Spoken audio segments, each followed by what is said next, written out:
What if I told you that after qualifying in China, several engineers began to take a closer look at George Russell's Mercedes because something about the W17 just didn't add up? I'm not just talking about a fast car. I'm talking about behavior that raised more than one eyebrow within the paddock. While everyone was celebrating the Britain's performance, in the Ferrari box they began to observe data, telemetry and details of the car that seemed too perfect to be a coincidence. And according to what began to be said in the paddock, there would be a hidden element in the technical interpretation of the Mercedes that could explain why the W17 was performing so differently from the rest. The most shocking thing is that this situation did not go unnoticed. After the session, Russell's car was watched more closely than usual, and some rivals began to wonder if Mercedes had found a loophole in the regulations that no one else had spotted. Among them was Frédéric Vasseur, head of Ferrari, who upon seeing certain details of the car's behavior was completely surprised. Because when a car is fast on a straight line, stable in curves and also manages energy almost perfectly, it usually means that there is something else behind it. But here comes the question that is dividing the paddock. What exactly has Mercedes hidden inside Russell's W17 to achieve this performance in China? Is this a brilliant innovation within the regulations? Or a technical detail that is bordering on what is permitted?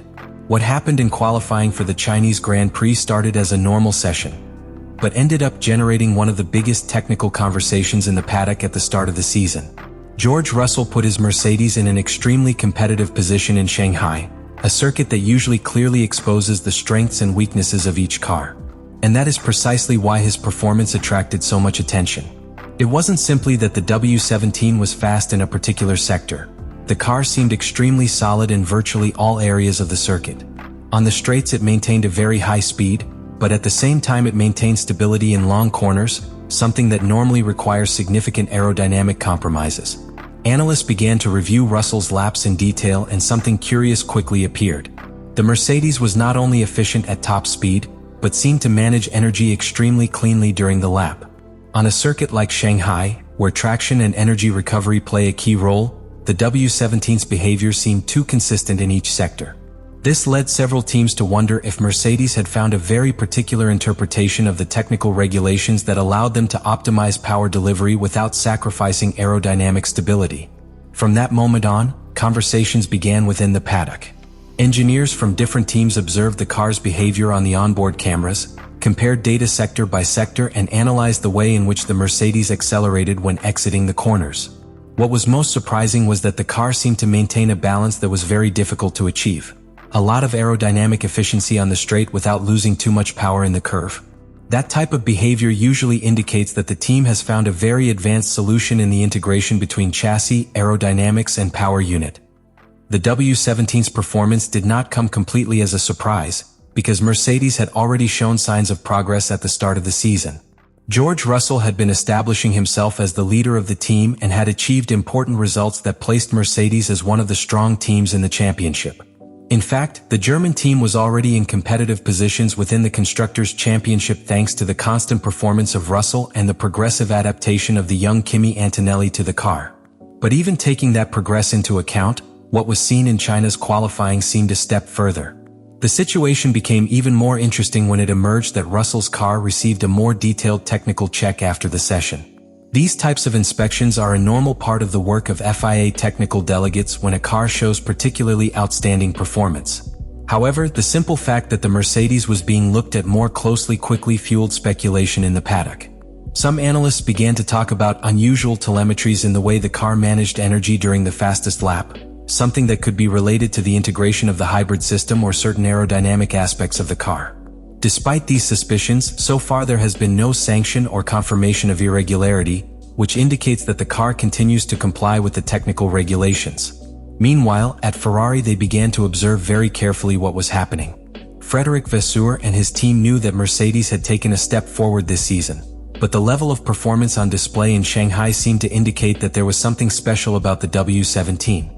In such a tight championship, a small technical advantage can make enormous differences in classification, and that is precisely what began to be suspected within the paddock. And so the big question that everyone now asks within Formula One began to grow. What exactly has Mercedes found in George Russell's W17 that the rest has not yet discovered? Because when a car starts behaving so differently from the rest of the field, it usually means that someone has come up with a technical solution that could change the balance of power in the championship. As the hours passed after qualifying in Shanghai, the conversation within the paddock began to revolve more and more around the same question. How had Mercedes managed to get the W17 to behave that way on a circuit as demanding as China? Shanghai is not just any track. It has one of the longest straights on the calendar and a combination of long, technical corners that forces teams to find an extremely delicate balance between downforce and efficiency. Normally, when a car is very fast on a straight line, it loses stability in long corners. And when it has a lot of load for cornering, it suffers at top speed. But Russell's Mercedes seemed to partially break that logic. Rival engineers began to study the laps in more detail. What caught their attention the most was how the W17 exited slow and medium corners with very clean acceleration, without losing traction and without appearing to suffer the typical delay in power delivery that many cars show when managing the hybrid system. In modern Formula One, energy management is one of the most complex aspects of performance. Each lap depends on how the car recovers energy under braking, how it stores it, and how it releases it at key moments on the circuit. If a team manages to optimize this cycle more efficiently than the others, it can gain very valuable tenths in the standings. This is where the first theories began to emerge within the paddock. Some analysts suggested that Mercedes could have found a particularly effective way to integrate the power unit with the aerodynamic behavior of the car. This doesn't necessarily mean that there is a secret or illegal device, but rather that the team could have very precisely tuned the interaction between power delivery, the airflow around the car, and the way the car maintains stability when accelerating. In other words, the W17 could be taking advantage of every little margin in the regulations to maximize its efficiency on the track. But the story doesn't end there. As the teams analyzed data and compared telemetry, another interesting observation began to circulate. In certain sectors of the circuit, the Mercedes seemed to maintain a higher average speed than its rivals even without showing an exaggerated increase in top speed. This suggested that the car was not only fast for power, but also for the way it maintained downforce while reducing drag.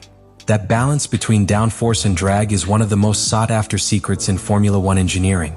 This type of technical advantage does not appear overnight. Behind every small detail there are months of work in simulations, wind tunnel, and track tests. Mercedes has spent years perfecting its ability to integrate every element of the car into an extremely efficient whole, from the suspension to the hybrid system. And if the W17 has actually found a way to optimize that integration better than its rivals, it could explain why the car performs so solidly in different types of corners within the same circuit.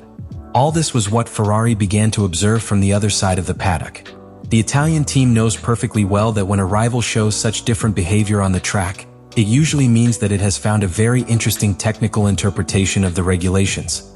Frédéric Vasseur and his engineers began studying the available data, trying to understand exactly what Russell's Mercedes was doing to achieve that level of efficiency. And this is where the story starts to get even more intriguing. Because the more the behavior of the W17 was analyzed, the clearer it became that the car had something that was not easy to quickly replicate by the rest of the teams. In Formula One, when a car begins to make a difference in qualifying, it is usually a sign that there is a technical advantage hidden in some key aspect of the design.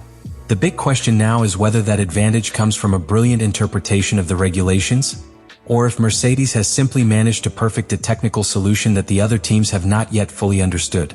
At this point, the story was no longer just a technical conversation between engineers. The performance of the Mercedes W17 had become one of the most talked about topics within the Shanghai paddock. Because when a car starts raising questions in several teams at the same time, it means that something within its concept is working better than expected. And that's exactly what seemed to be happening with George Russell's car. From Ferrari, they began to analyze every visible detail of the car on the track.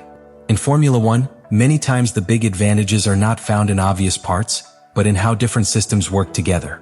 A small change in the suspension can improve airflow to the diffuser. A different management of the hybrid system can allow you to accelerate earlier when exiting a curve. And an improvement in the car's stability can make the driver attack more aggressively without losing control. All of this can add up to tenths without there being a single miraculous piece. That is why the reaction within the paddock was so significant.